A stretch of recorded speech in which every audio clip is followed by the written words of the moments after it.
Funding for this edition of One-on-One with Steve Adubato has been provided by these public-spirited organizations, individuals, and associations committed to informing New Jersey citizens about the important issues facing the Garden State. Promotional support provided by NJ.com, keeping communities informed and connected. This is One-on-One.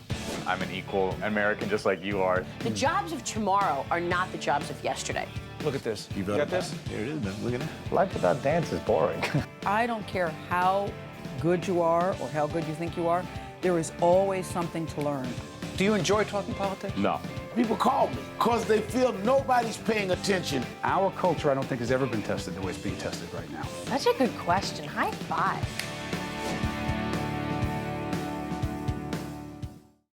Hi, I'm Steve Adubato with my longtime colleague, Mary Gamba. Mary and I talk about leadership and communication all the time. She leads our program called Stand and Deliver. It's a not-for-profit initiative for inner-city youth, teaching them leadership and communication.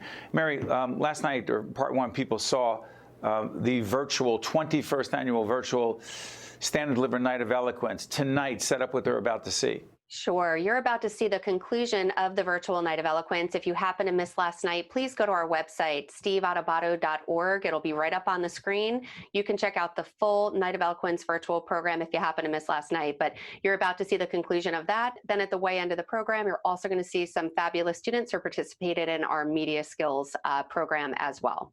So here now, part two of the Stand and Deliver Night of Eloquence. Hi, my name is Jennifer Fernandez. I am a junior at Technology High School, and today I'll be performing an original piece called The Power of Words. Have you ever heard the saying that actions speak louder than words? Now, imagine you're in a movie theater. You're with your friends, you're having fun, you're eating popcorn, you're watching the latest movie release. And then, all of a sudden, someone yells, "Fire, fire!" What would be your reaction? Why would you react this way? Do you know what the person said is true? What if they were lying? But how would you know? Although many say that actions speak louder than words, I beg to differ. Words are more powerful than action. Words can create division just like we've seen for the past 4 years. Words can provoke harmful actions. An example, the January 6th insurrection. After Trump gave his speech, thousands of rioters marched to Capitol Hill and broke inside. In his speech, he spoke about how the election was rigged in favor of Joe Biden, that ballot boxes were stuffed with false ballots, that the 2020 election was the most fraudulent election in history, that he was the actual winner. Trump's own words provoked an insurrection. Words can lead to thoughts, and those thoughts can lead to actions. And those actions can affect our mental health, they can affect our mindset, they can affect our perspective, and they can create division between people. So, in order to create change, we have to listen to one another. Hello, my name is Oceana Minatuanta. I am a junior at St. Vincent Academy, and today I will be performing an original piece called No Justice, No Peace. My melanated skin shines so bright in the sunlight. My milk chocolate skin, gorgeous throughout the day and lovely throughout the night. My beautiful brown complexion, my kinky hair and its roots, I shower it with affection. But when you see it, your first reaction is to shoot. It pains me that we have to tell our young black kings and queens, when the police stop you, make sure your hands are always seen. Raise them high at all times. Do not raise your voice nor fight. They will be rude sometimes, but you must remain polite. And we constantly wonder why our names become hashtags on the internet. Because in their eyes, we're the bad guys. Our skin makes us a threat. We abide by their rules and do what they say, yet they always resort to force. They take our lives one by one without an ounce of remorse. I'm sorry, young black girl, that your parents have to weep. In their eyes, you're always dangerous. even when you are asleep. I'm sorry, young black boy, that you can't have your fun, because no matter what you hold, in their eyes, it's always a gun. I'm so sorry, young black girl, that you experienced your last day. Even though you called them for help, they decided to take your life away. Good evening. My name is Esther Ojo, and I'm a sophomore at Technology High School. Today, I will be performing an original piece called The Beauty of a Fallen Country. Chinua Achebe once said, "Being a Nigerian is both absolutely frustrating and unbelievably exciting. Should I start with the jollof rice and the music? Or should I just focus on the corrupt leaders and the developing civil war? The giant of Africa, or so they say. Is Nigeria really the giant if Nigerians are being massacred in their own Independence Month? Are we still considered the giant of Africa if we can't solve issues without shedding innocent blood? Are we really as great as they say if our leaders keep failing us decade after decade? Fire, lights out, cameras off, soldiers out. Kill everyone you see, including peaceful Nigerians," were the words of our very own leader, who is supposedly a protector. What does Nigeria really come to if the daughter of a politician has over 60 billion in her account, while 55% of Nigerians barely have 6,000 after wasting their days in hard labor? Greedy, selfish, corrupt murderers, and who we have as leaders. People who watered the motherland with the blood of its children. Oh, Nigeria, we hail thee. A country where innocent people get killed for fighting to stop killings. A country where people die while singing the national anthem. A country where peace and unity should reign, but quite the opposite happens. A country where the leaders stood in the audience and watched as lives of innocent youth got wasted on the streets. However, their death will not be in vain, as we will keep pushing and fighting away the pain, till we eradicate all enemies of peace, and end SAS shall be our pride and not our shame. I mean, you get a sense of not only how talented these young people are, but when you talk about be the change for what? Be the change for improvement of lives of young people who are often struggling in urban communities, improving police-minority relations, improving the environment, just improving the education system. Be the change. Instead of looking for someone else, what will you do? That's what these young people are. So Mary and Tony, in that spirit, there's a scholarship application. I'm not going to go into the details of it, but Mary and Tony, what did we ask students to do, the students who are ultimately going to win these scholarships so they can go on to college, help them pay for college, which comes from the Ad Journal and the support of the program? Go ahead, Mary. Yeah, sure thing. So students completed a scholarship application. This is for the graduating seniors of the Stand and Deliver program. And then we obviously go through the application, select the winners, and now it is our honor and privilege to just announce who those winners are and just offer them a huge congratulations.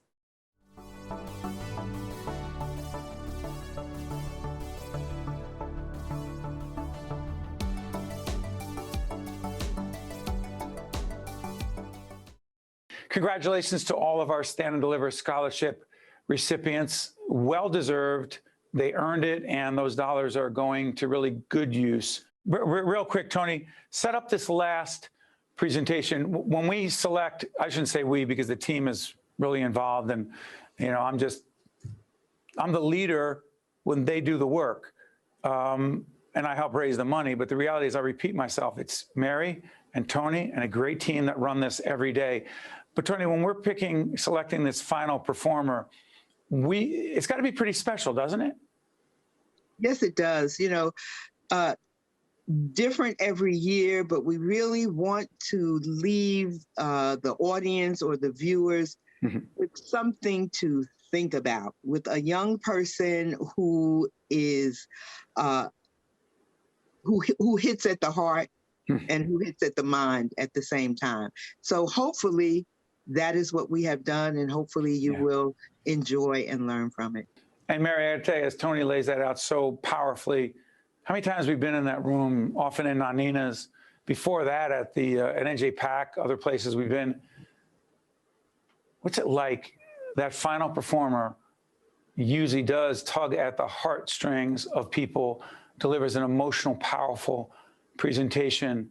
It moves people not just off out of their seats and onto their feet, but tears flow. Yeah, tears, goosebumps, every emotion under the sun. And it's just truly an honor to be in the presence of the greatness of these young adults. And then just knowing that they're really just at the beginning of their journey and just wishing them well. And I'm just so proud of each and every one of the performers and really excited for everyone to see our final performer today. And this is, in fact, the final performance of the 2021 21st Annual Stand and Deliver Night of Eloquence. Yes, it's virtual, but it's no less powerful. Let's check it out. Good evening. My name is Xavier Jordan. I am a senior at Arts High School, and today I will be performing an original piece entitled Forms. I feel stuck. I feel stuck genuinely, like nobody can help me in my circumstance. See, it's a circle. And the other end always comes back to you no matter what you do. Keep a few in your circle, because many try to escape. Maybe you should let them escape. They feel stuck helping you. It's really a time period where one can feel like a burden because they're helping you, seeking that you return the favor because in that very moment, they were your savior. To make a circle, you must get to where you started from. Now I understand why so many are closed with heavy outlines that never end. I'm just looking for an opening. Let me in, let me in. I want to know what's happening to the minds that confine to these forms. Social norms. I'm white, I'm straight, I'm gay, I'm black. Why should society care anyway? To raise a child, society does first. Bring me down at my worst, conflicted on who you are, labels that define who you are. You use others' experiences, yet you never experienced this. Now, this is the label that you claim you is. Remember, labels, a manifestation, a distinguish between living and non-living. Maybe you can't think outside the box because you was never inside the box. Maybe you was 2D, see, never could understand the reality of your dreams or your self-worth. So you fall flat and hold back to what's important to you because something's telling you what to do, what to believe, or that you can't achieve. They'll never understand the pain until you bleed. Never happy until there's a bullet in your head and you're lying there dead. Remember? Forms? I'm sure you do. It's used to seclude all of you. Forms. Labels. It's the norms of oppression.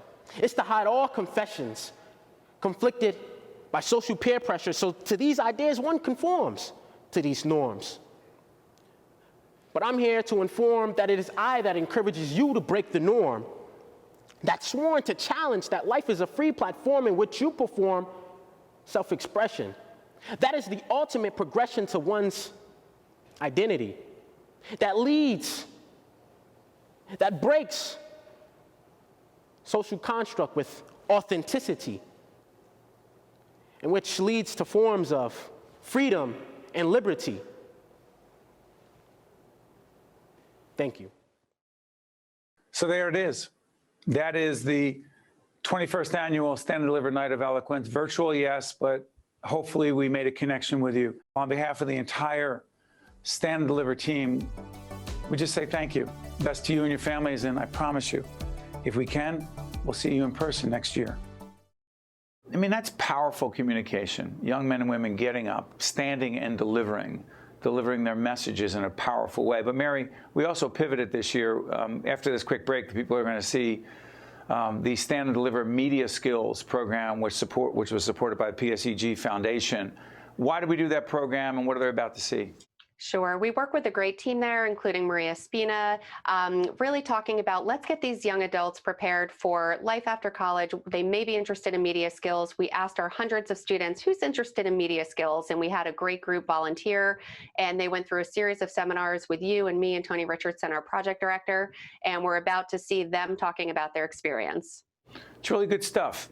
We need leaders. We need young leaders, particularly in our urban areas, who speak up about what they believe in to make a difference. Right after a quick break, we'll be right back. To watch more One-on-One with Steve Adubato, find us online and follow us on social media. Hi, I'm Steve Adubato, and yeah, you're looking at a very interesting picture of 6, at least 5, I know for sure, very talented leaders. I'll include myself on the 6th end of that. But this is all about our Stand and Deliver program. You may ask, what is that? And Mary Gamba, who heads that program, along with our colleague, Tony Richardson, who's the program director, they'll tell you about the details, but our website for our Stand and Deliver leadership and communication development program for urban youth, primarily Newark, New Jersey, my hometown, Brick City, the hometown of the young man and the 2 young women we're about to meet. Mary, do me a favor, introduce our special guests. First start with Tony, because it doesn't happen without her, and then our very talented high school students. Yeah, I'm so happy to do so. Thank you so much for joining us, everyone. We have Tony Richardson, who is my partner with the Stand and Deliver program for over 20 years. She's the project director of Stand and Deliver. Then we have Amatalani Aziz. I'm actually going to use my notes just to make sure I get this right. People's Prep Charter School, a rising senior. By the time this airs, you probably will be a senior. Ashley Canella, Technology High School, rising senior. And then we have Ashanike Akafor, Science Park High School, a rising junior. But what's so funny, even though these 3 are high school students, each and every one of them, I swear they're ready to go to college. What's interesting is that the Stand and Deliver program historically has taught communication skills, presentation skills, executive presence, how to communicate under pressure, but we expanded through a grant from the PSE&G Foundation. We expanded it to provide media skills, helping young men and women who are looking to be leaders, in fact, communicate under pressure. So, Omatalani, let me put you on the spot right away. What was the biggest takeaway for you from the very high-pressured, under, the hot lights, getting interviewed and getting feedback? What was that like for you? I feel like that was very overwhelming because it's the first time I'm doing like a TV broadcast. But I've been with you and Mary and Tony for 3 sessions, and I'm pretty sure I'm confident about it, and it feels very good to be able to have my voice on for more people to hear it. Ashley, I remember you were doing, by the way, tell everyone that we didn't pick the topics that you were being interviewed on. You picked the topics, because the entire idea of this leadership and communication Stand and Deliver program is to, as we say, Mary and Tony, be the change. Right, be the change. So you are proposing some change, some improvement, and we questioned you about it. So Ashley, let me ask you, what was the topic? Do you remember the topic you talked about? Yes, I talked about mental health and the disparity within the immigrant community, especially Hispanic culture. And for me, that was a really hard topic. I became so passionate about it, and my emotion even came out at one point, because I personally have struggled with this issue, and I see the importance of it in today's day and age, especially with medicine and psychology's education and knowledge progressing. And so for me, it was important to speak out about it and to actually be the change that we want to see in that topic and that issue and that awareness in the whole community of immigrant culture. So I just wanted to make sure that it was known, and I thank you all for giving me the chance to share that with you. Well, we actually thank you. Tony, before we go to Ashanike, let me ask you, for you to see the Stand and Deliver program expand from presentation skills, public speaking, to this frankly high-pressured, for 15, 16, 17-year-old young men and women to be media trained. What was that like for you as a leader in this program for 20 years? I think it's very important, that what we do in the Stand and Deliver program is that we continue to reflect on what we're doing and do everything possible to make it better. And this is just really so important, because there's so many issues that young people today care about, and there aren't enough venues for them to really be able to develop the skills to be able to express their opinions and therefore become better leaders in our society. And I think that this opportunity really offered that kind of a professional situation. So I think they'll go into college and into their careers really a lot more ready than they would have been without this experience. And you know what's so interesting? I'm always sending Mary videos of leaders in public situations, be it government, business, sports, academia, who really don't know how to handle a media interview, who kind of panic and don't communicate clearly and effectively and say, oh, I wish I hadn't said that, or I wish I left something out, and all those kinds of things. And this helps people prepare. Ashanike, by the way, tell everyone what you spoke about, because again, your choice, your issue, your cause. Go ahead. I chose to speak about immigration in the United States and the lack of judges that are able to view court cases for immigrants. I chose this topic because it's very sentimental to me. My family is a family of immigrants. My parents are immigrants. My uncle, aunts are immigrants. And every time I see them have to go to court hearings and then get denied and then get turned back and have their court days pushed, it makes me feel bad.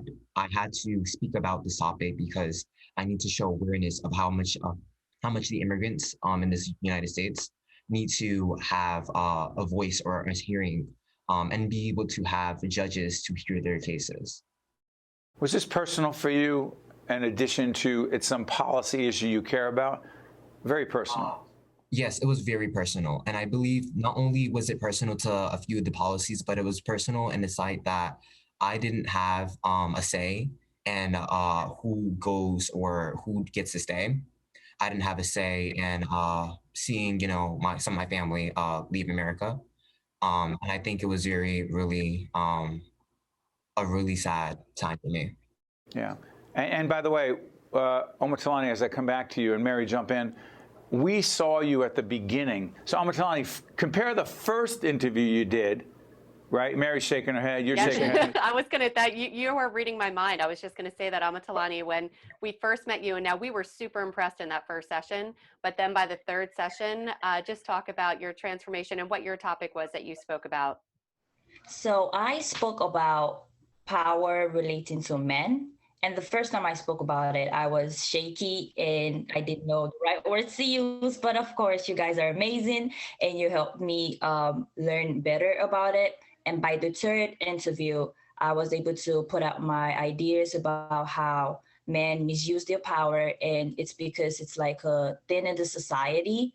For example, men are the toxic masculinity thin. I've already made them believe they have the power and they're entitled to a lot of things. And this makes the society very shaky, where women are subjected to be submissive to them. And this affects the whole world, where females are not even able to do things. Last week, I was just walking on the road and this man just believed he had the right to stalk me to where I was going to get my number. And he believed he had the right to do that because my parents confronted him and he was like, it's right. And this is the things we go through because I am 17 and I cannot walk on the street without having like 5 old men follow me where I'm going. And I was able to grow through these interviews to understand and be able to put my voice out. And I feel like it's so important. Let me ask you this again, and Mary, some of the other topics were raw and real and important to the young men and women in the Stand and Deliver program. But I'm curious about this, the confidence question. I often coach in my other life very high-level professionals in their positions, but they're not overly confident about having to do this and do it well. Confidence. Starting, give me a number 1 to 10, right? Ashley, 1 to 10 when you started, and on the back end, 1 to 10. 1 to 10 confidence level when you got into the communication media program.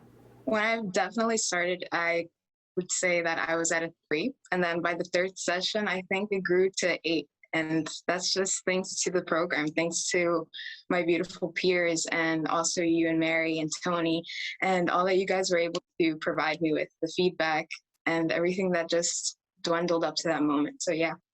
And you know what's interesting? I'm sorry for interrupting. You know what's interesting is you said your beautiful peers, they gave feedback as well. So, Ashanike, you got feedback from your peers. You know, very often in these seminars, you do a presentation or you do a mock media interview. Oh, you're terrific. You're great. Where can I get better? Oh, no, you're great. You're terrific. That doesn't help anybody. We were telling you where you were good, and we also told you where you needed to improve. Shanike, 1 to 10 on the start, 1 to 10 on the back end. For me, in starting, I think I started off with 5, close to 7, if at my best. But I think that the Stand and Deliver brought me to a 10 at the end. And I believe that is because of all the corrections and all the understandings I had to take. I needed to slow my speaking down so other people can hear and understand. And I also needed to be able to effectively communicate my topic. Yeah, and I got to give you the last chance. Amatalani, you were confident coming in, and I can't imagine you're off the charts on the back end.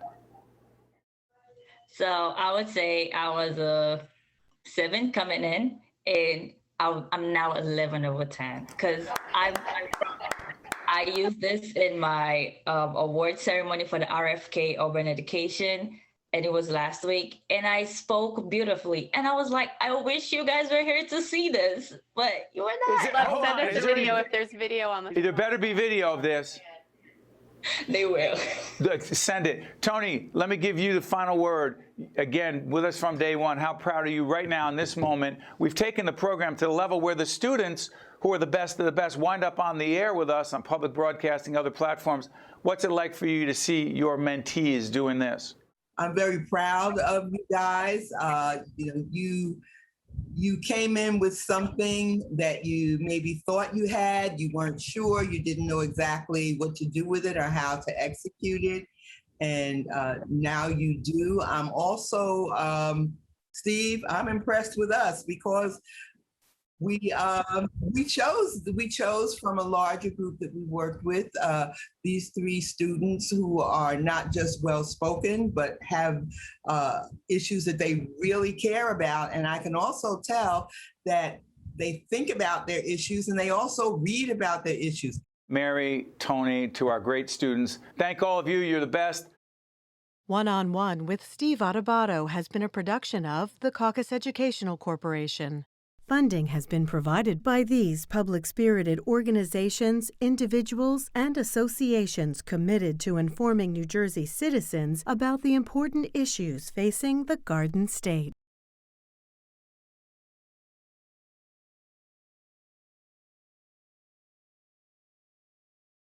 Promotional support provided by NJ.com, keeping communities informed and connected.